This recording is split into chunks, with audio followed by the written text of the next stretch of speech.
Buenos días, tardes o noches, mis queridas criaturas oscuras y tenebrosas. Hoy por fin, después de un arduo trabajo, comenzamos la primera novela en Cuentos Oscuros y no podría ser más oscura que Justine, del Marqués de Sade. Por lo que dice, la escribió en 15 días y en ella destila toda su filosofía, que en este mundo se castiga la virtud y se premia el vicio, e intenta probar su tesis a través de la sufrida Justine, a la que hace pasar canutas. El caso es que no se corresponde con su vida real, puesto que por su vida licenciosa acabó en la cárcel en más de una ocasión. Pero bueno, hay gente obstinada, y él erre que erre con sus ideas, pese a que la realidad es tozuda. Bueno, lo que os quería decir es que la primera parte de la novela está tanto en iVoox como en YouTube.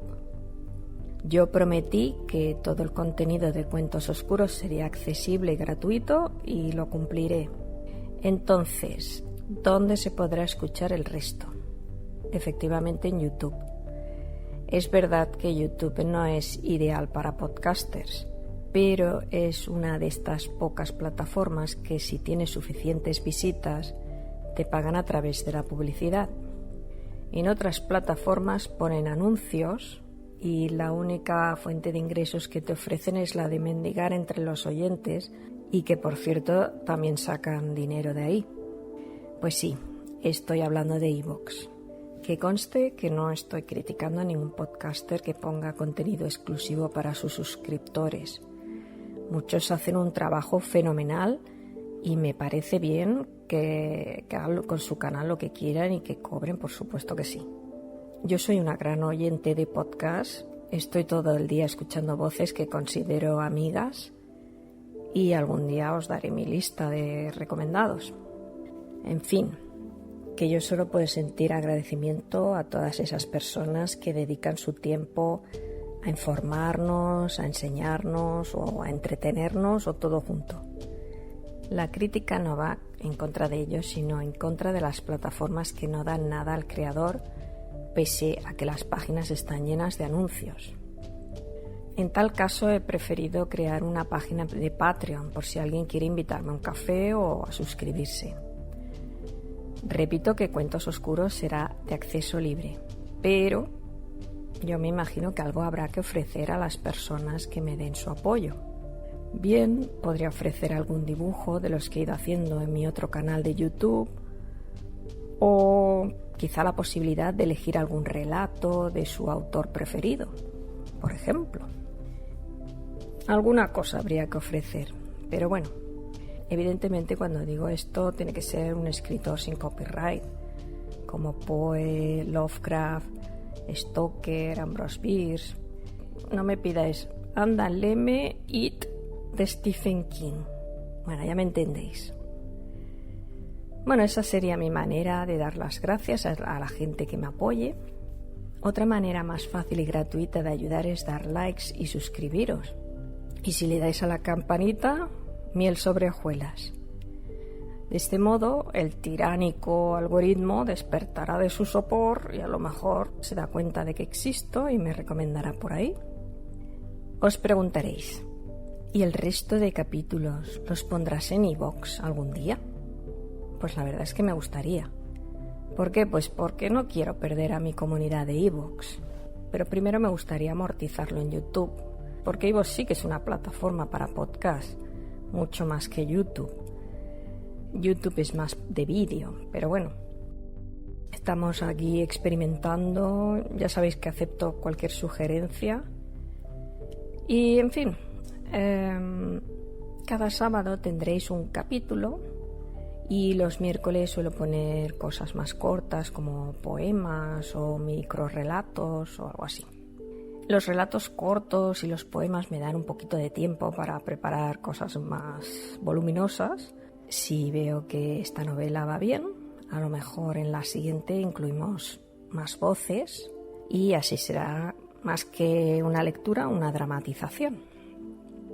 En todo caso, tened un poquito de paciencia conmigo porque todo esto lo llevo sola y entre el trabajo, el voluntariado, llevar una casa, en fin, estoy un poco agobiada.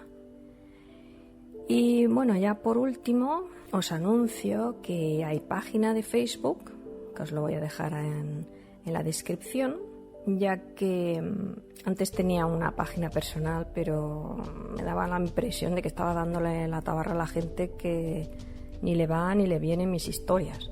Además, no me conviene que mi familia se entere de lo que voy leyendo por ahí, que a veces me paso de oscura y de políticamente incorrecta. Otra cosa, algunos me han sugerido poner audios en Spotify. Bueno, pues lo miraré. Ya digo que estoy sola haciendo todo este trabajo y es una auténtica paliza. Si os digo la verdad, me gusta más escuchar audios de otros.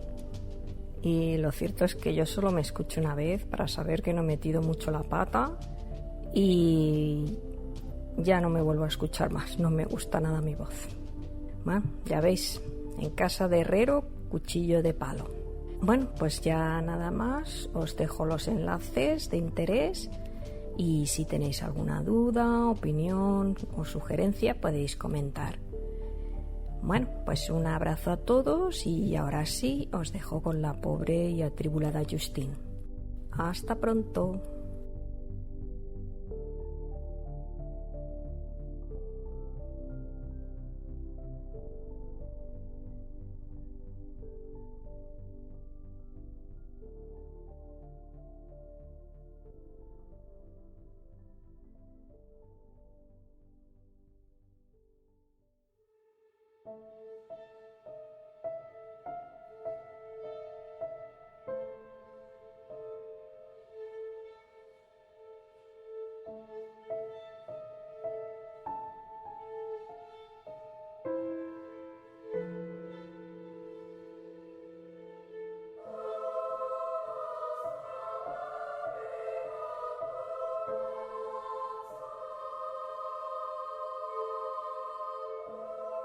Justine o los infortunios de la virtud, del Marqués de Sade.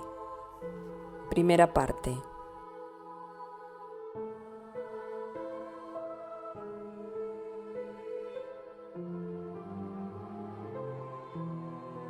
El mayor acierto de la filosofía será el de encontrar los medios que se sirve la providencia para alcanzar los fines que se propone con respecto al hombre y trazar, según ellos, algún plan de conducta que le permita a ese desdichado individuo bípedo, que vive eternamente sujeto a sus tiránicos caprichos, saber cómo ha de interpretar los dictados de esa providencia sobre su propia vida y conocer el camino que debe seguir para defenderse de los curiosos caprichos de esa fatalidad a la que le da 1000 nombres diferentes, sin que nadie haya acertado aún a definirla. Porque si aferrados a los convencionalismos y sin habernos apartado nunca de ellos por ese sentimiento que nos inculcan desde la infancia, desgraciadamente ocurre que, por la perversidad de los otros y cualquiera que sea la virtud que se practique, no encontramos más que espinas en donde los malos recogían rosas. Los que carezcan de virtudes lo suficientemente sólidas para estar por encima de esas circunstancias, ¿llegarán entonces a pensar que es mejor abandonarse a la corriente que intentar remar contra ella? ¿No dirán acaso que la virtud, por más bella que sea, cuando lamentablemente es impotente para luchar contra el vicio, es el peor partido que se puede tomar y que en un siglo tan corrupto lo mejor es actuar igual que los demás? Algunos, un poco más instruidos, desde la ventaja que les aporta el conocimiento, ¿no dirán con el ángel Yesrat de Zadik que no hay mal del que no haya nacido un bien? ¿Acaso no creerán que, puesto que dentro de este imperfecto y despreciable mundo el mal y el bien se encuentran en igual proporción, para el mantenimiento del equilibrio es fundamental que existan tanto los buenos como los malos, y que para el plan general da lo mismo que tal o cual sea bueno o malo, que si el infortunio persigue la virtud y la prosperidad, siempre acompaña al vicio y ambas cosas son iguales a los ojos de la naturaleza, ¿más vale ser de los malos que prosperan y no de los virtuosos que fracasan? Es entonces fundamental prevenir esos peligrosos sofismas de la filosofía y demostrar que los ejemplos de la infortunada virtud, puestos ante los ojos de un alma corrupta, en la cual aún sobreviven algunos buenos principios, pueden producir a esa alma hacia el bien solo cuando ese camino le ofrezca con toda seguridad las más brillantes y las más halagüeñas recompensas.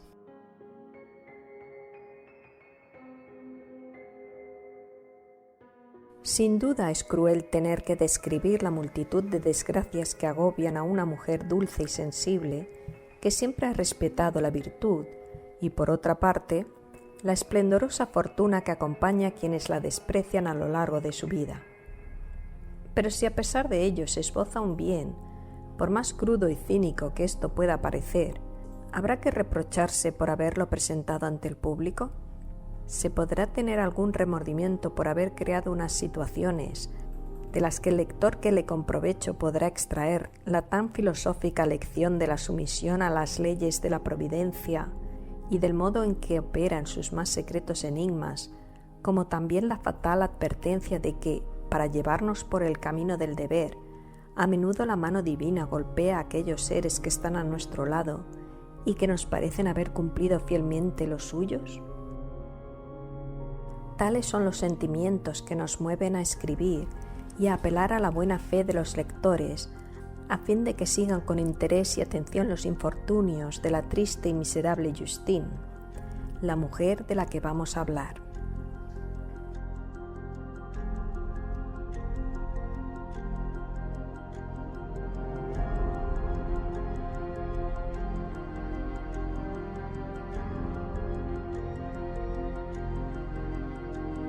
La señora condesa de Lorsange era una de esas sacerdotisas de Venus que debía su fortuna a un rostro encantador, una conducta desenfrenada y muchos delitos, y cuyos títulos, por muy pomposos que sean, solo se encuentran en los archivos de Citeres, forjados en la osadía de quien los toma y mantenidos por la estúpida credulidad de quien los otorga. Morena, muy vivaz, de buena figura, ojos negros singularmente expresivos, y con esa irreligiosidad que está de moda, añadiendo un incentivo a las pasiones, hace que hoy busquemos con interés aquellas mujeres en quienes suponemos existe esa característica. Era hija de un rico comerciante de la calle de Saint-Honoré, empeñado en dar a sus hijas la mejor educación posible. Junto a una hermana, 3 años menor que ella, se educó en uno de los mejores conventos de París, donde hasta los 15 años no les faltaron los consejos, los maestros y la buena lectura. En una época peligrosa para la virtud de una joven, ambas hermanas lo perdieron todo en un solo día. Su padre cayó en bancarrota y para escapar a la terrible situación en que había quedado, huyó rápidamente a Inglaterra, dejando a sus hijas y a su mujer. Esta murió de tristeza 8 días después de la partida de su marido, quien a su vez falleció en la travesía del Canal de la Mancha.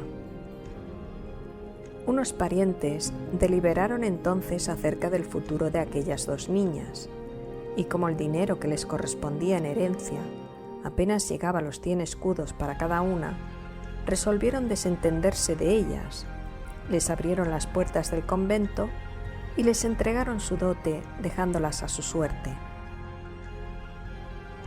La señora de Lorsange, que entonces se llamaba Juliette, y mostraba ya un carácter y una mentalidad propios de una mujer de 30 años, edad que estaba próxima a cumplir cuando protagonizó la historia que vamos a contar.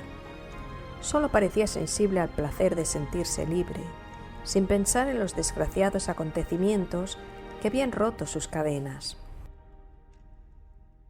Justine, su hermana, con 12 años recién cumplidos, tenía un carácter sombrío y melancólico. Dotada de una gran ternura y una sensibilidad sorprendente, se sintió muy afectada por la nueva situación.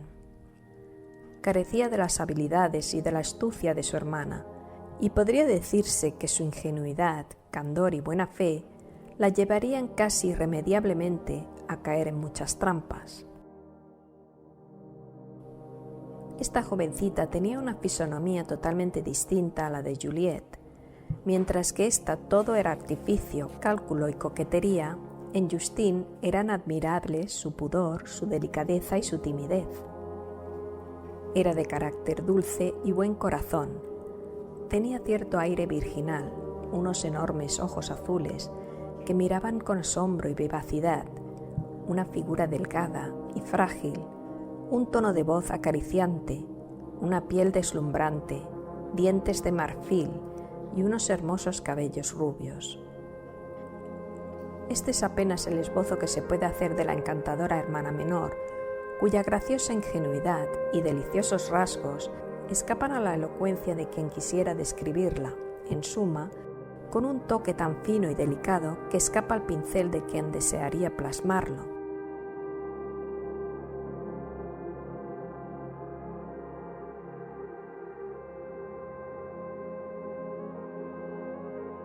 Se les dio un plazo de 24 horas para dejar el convento, dejándolas en total libertad para resolver su vida con los 100 escudos que cada una había heredado.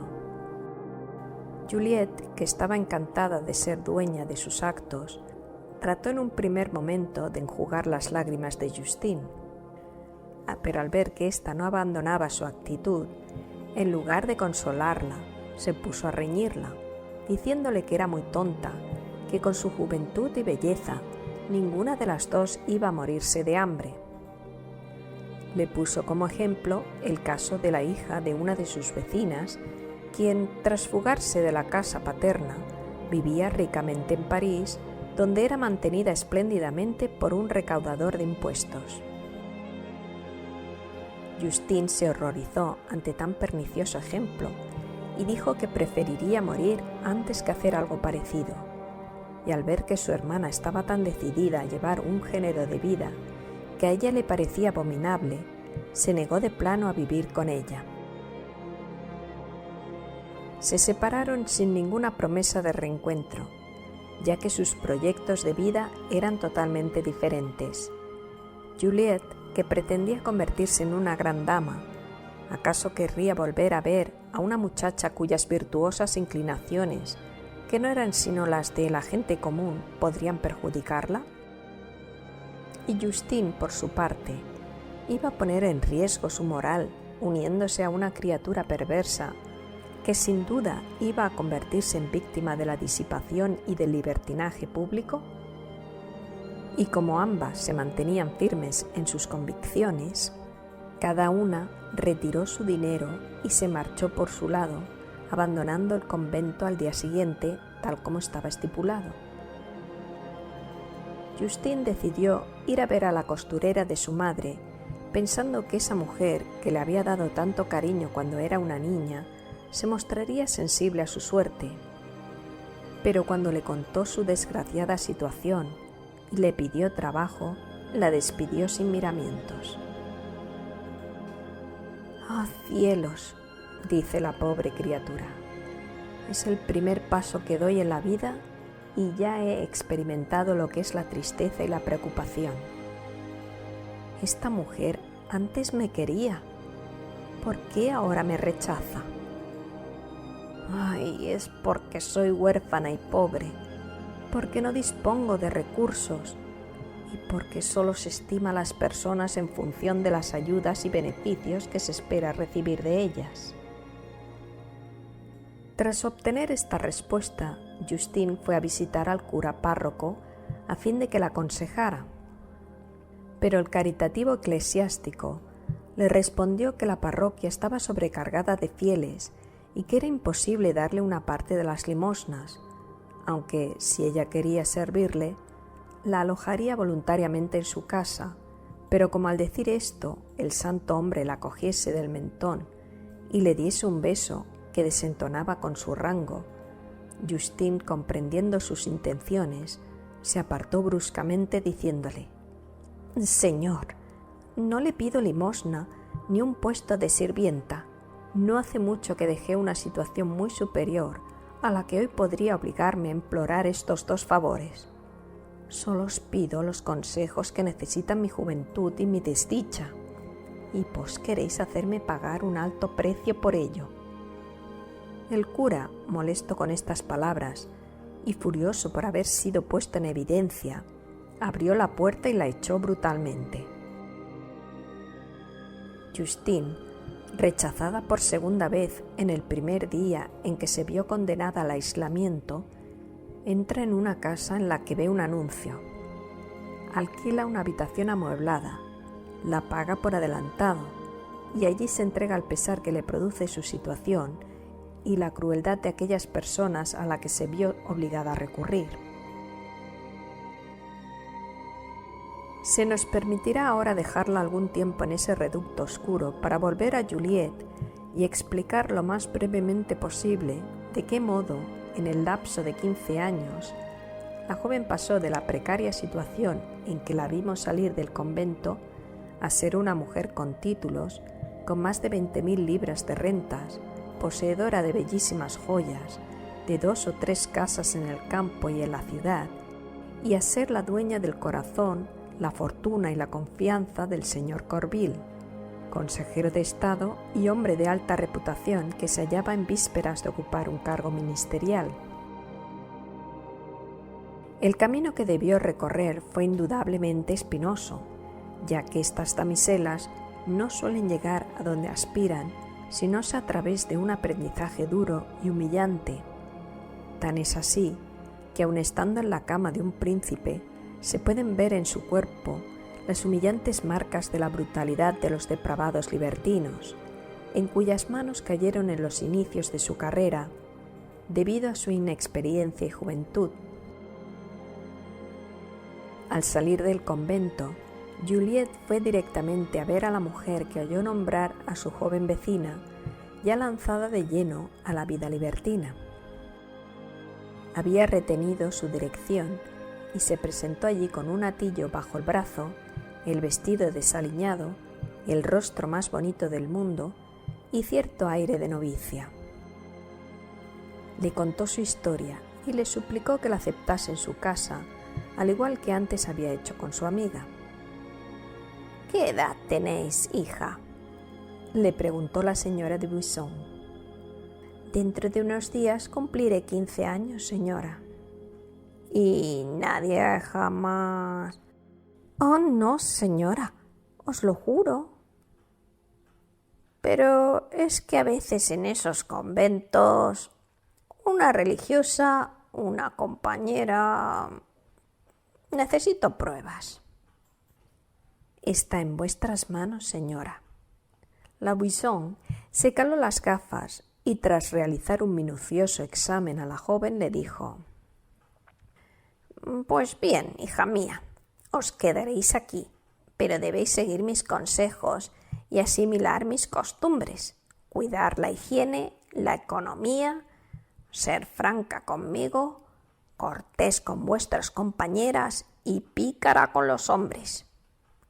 Si cumplís todo ello como os digo, dentro de algunos años estaréis en condiciones de retiraros a una habitación con una cómoda, un espejo y una sirvienta. Y las habilidades que hayáis adquirido en esta casa os servirán para conseguir el resto». La Buisson se encargó del hatillo de Juliette, preguntándole si tenía algo de dinero. Y al contestarle con toda sinceridad que solo tenía 100 escudos, la querida señora los retuvo con el pretexto de invertir ese pequeño fondo en su provecho, ya que no era necesario que una jovencita manejase dinero. Y abundó en explicaciones, diciéndole que el dinero solo servía para hacer mal, y que en una época tan corrupta como esta en que se vivía, una niña seria y bien nacida debía evitar con cuidado todo aquello que pudiera hacerle caer en alguna trampa. Después de este sermón, presentó a la recién llegada a sus compañeras, le indicó su habitación y desde el día siguiente la expuso como novedad. A lo largo de 4 meses, la misma mercancía fue vendida sucesivamente a casi 80 personas, que pagaron por ella como nueva, y al cabo de ese cruel aprendizaje, Juliette obtuvo las credenciales de hermana conversa. Desde ese momento, ella pasó a ser un miembro más de la casa, compartiendo con las demás las libidinosas fatigas e iniciando un nuevo aprendizaje. Si en el primero Juliette había servido a la naturaleza, en el segundo olvida sus leyes. Hay búsquedas pecaminosas de nuevos goces, placeres vergonzosos, oscuros y canallescos libertinajes, retorcidas y escandalosas aficiones, fantasías humillantes. Todo ello era, por una parte, fruto del deseo de gozar, pero sin arriesgar la salud, el resultado de una saciedad perniciosa que, ya hastiada de todo, solo se remedia con los excesos y saturándose con las prácticas más aberrantes. En ese segundo aprendizaje, Juliette se corrompió por entero y los triunfos obtenidos del vicio degradaron por completo a su alma. Ella pensaba que, si había nacido para el crimen, debía al menos cometer el más grande, renunciando a languidecer en una situación humillante y subalterna que la obligara a cometer las mismas faltas y envilecerse por igual, pero sin obtener ni de lejos el mismo provecho. Logró gustarle a un viejo libertino que al principio solo la requería para una aventura de no más de un cuarto de hora. Consiguió ser su mantenida con gran magnificencia y se dio por fin el gusto de aparecer en los espectáculos y de pasear junto a lo más distinguido de la orden de citeres. La miraron con curiosidad, hablaron de ella, la envidiaron, y la muy astuta supo obrar de tal modo que en 4 años dejó en la ruina a 3 hombres, el más pobre de los cuales poseía nada menos que 100.000 escudos de renta. No necesitó más para tener cierta reputación, y era tal la ceguera de los hombres que se movían en aquel ambiente que más de un desdichado, habiendo ya comprobado su deshonestidad, ansiaba con mayor fervor pasar a formar parte de su lista. Parecía que era un honor estar entre las víctimas de sus engaños, que era un triunfo encadenarse al carro de esa diosa que alimentaba su orgullo y su poder con numerosos engaños y cuyo grado de envilecimiento y corrupción daban la medida de los sentimientos que osaban tener para con ella. Juliette acababa de cumplir 20 años, cuando cierto conde de Lorsange, un gentilhombre angevino de unos 40 años de edad, fue de tal modo seducido por ella que resolvió darle su apellido. Y aunque no era lo suficientemente rico como para mantenerla, le otorgó 12.000 libras de renta y le aseguró el resto de su fortuna por si moría antes que ella. Le dejó además una casa, criados y tal consideración social que en 2 o 3 años la damisela logró olvidar sus oscuros inicios. Fue entonces cuando la desdichada Juliette, olvidando los buenos sentimientos que le inculcaron desde niña y a través de una buena educación, pervertida por lecturas desaconsejables y malos consejos, movida por el afán de disfrutar en libertad, de tener un nombre y romper cualquier cadena que la atase, comenzó a alimentar la idea de acortar los días de su marido. Lo concibió y lo ejecutó con mucha cautela, obrando secretamente para ponerse a salvo de cualquier persecución, sepultando así con ese esposo que la estorbaba todas las huellas de su abominable delito.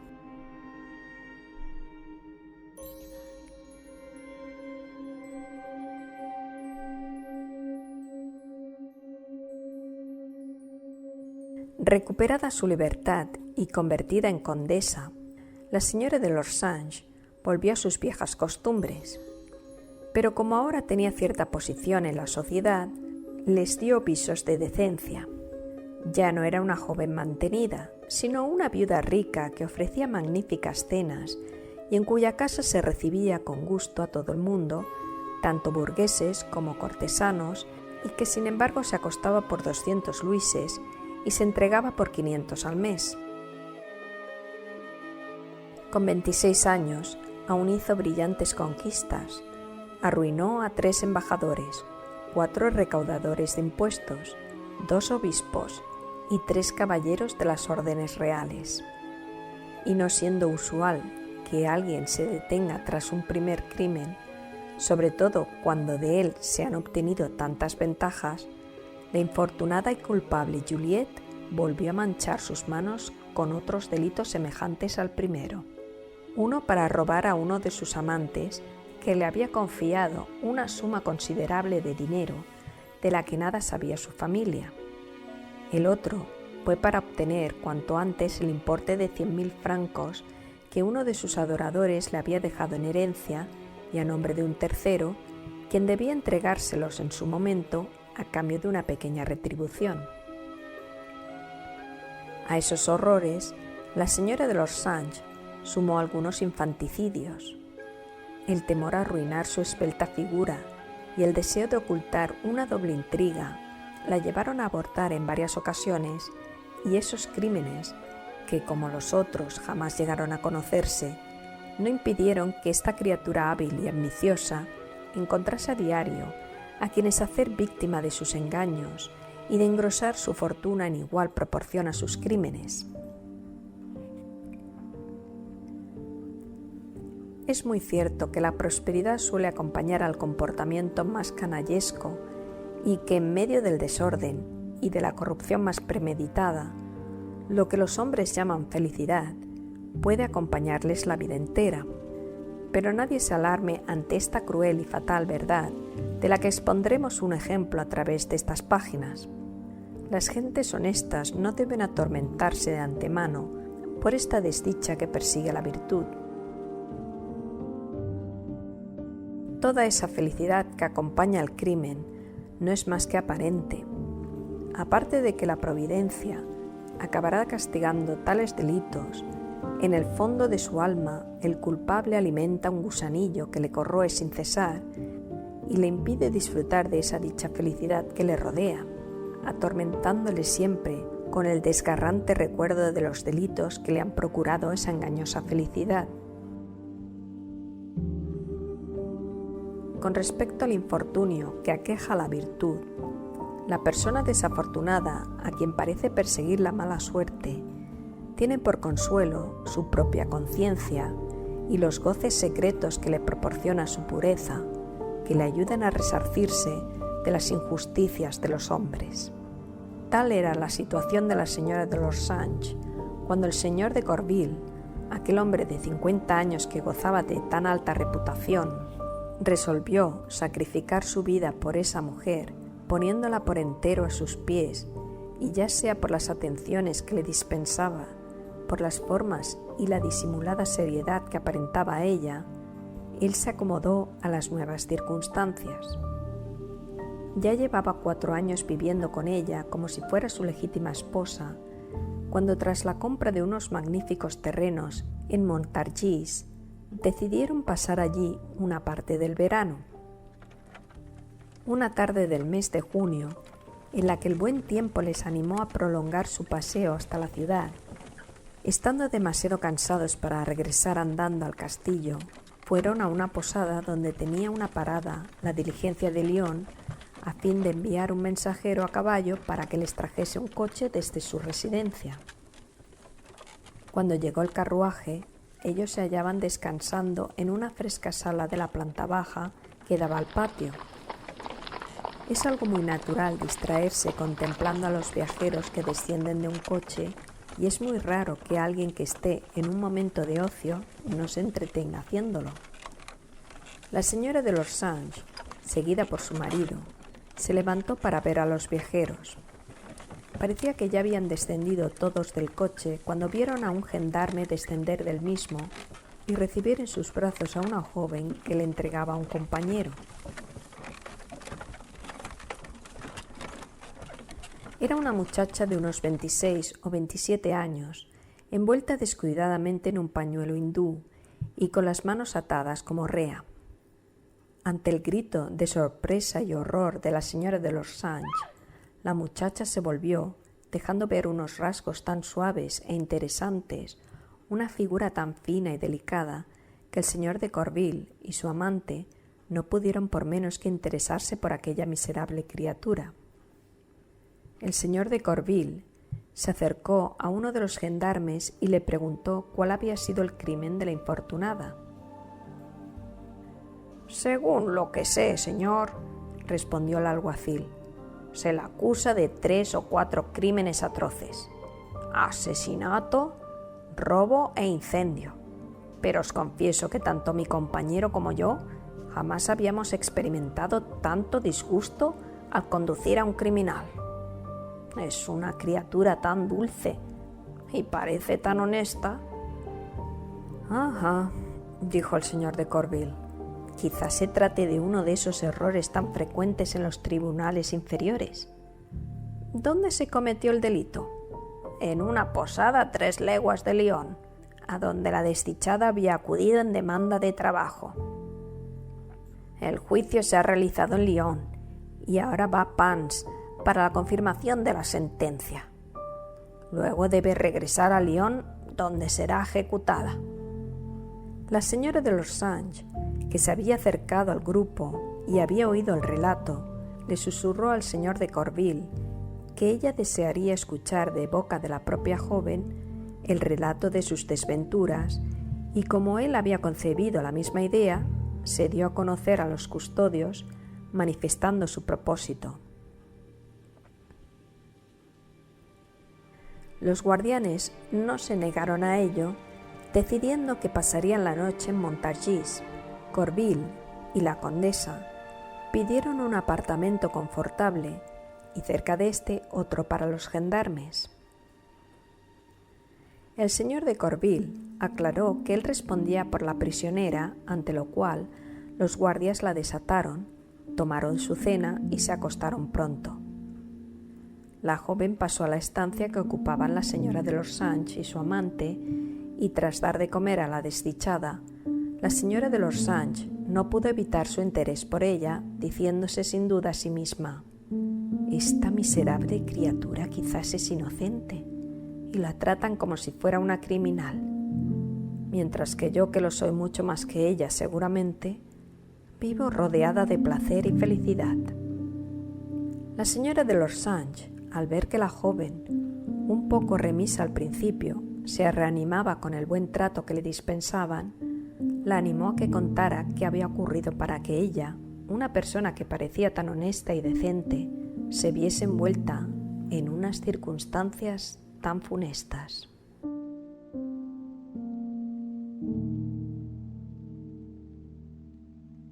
Fin de la primera parte.